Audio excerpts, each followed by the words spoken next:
Ang kasalungat ng faith, hindi fear. Ang kasalungat ng faith, sight. Kaya nga sabi ng scripture, at sabi ng 2 Corinthians 5:7, for we live by faith, we walk by faith and not by, come on, sight. Ano kalaban ng faith? Sight. Ang kalaban ng pananampalataya mo, yung realidad na nakikita natin. And can you just imagine, ilagay po natin ang ating sarili kay Daniel, na nandun siya sa harap ng lion, nandun siya sa loob ng kulungan. There's always a temptation to be afraid. Si Moses in front of Red Sea. Si Jehoshaphat in front of innumerable army. Si David sa harap ni Goliath. Si Shadrach, Meshach, and Abednego sa harap ng apoy. There's always a temptation to be afraid because of what you see. Do you understand, mga kapatid? And I'm not discrediting kung ano nakikita ng ibang tao, but most of the time what they see must not your vision.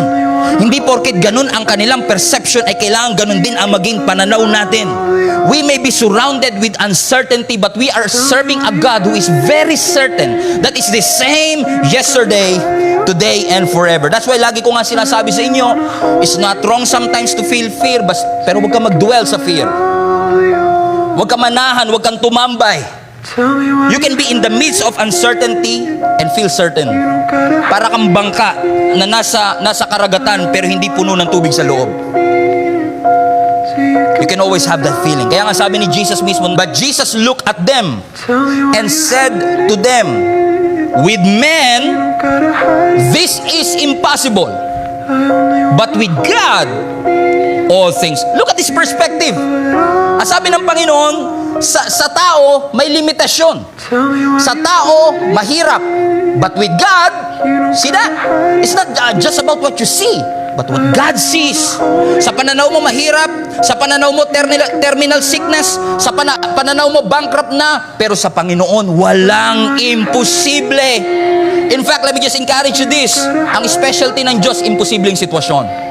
Yan ang, kapag ikaw ay dumadaan sa imposibleng sitwasyon, wala nang way out, wala nang tumutulong sa iyo, lahat sumuko ng tumulong sa iyo. Ang specialty ng ating Panginoon ay iparanas sa atin that with Him, nothing is impossible. Walang bundok na hindi niya kayang iurong. Amen. Walang daan na hindi niya kayang gawin. Walang sakit na hindi kayang pagalingin ng ating Panginoon. Walang kakulangan na hindi kayang mag-provide ng ating Panginoon. With God, everything is possible. And every time you are seeing something negative, fight it with faith.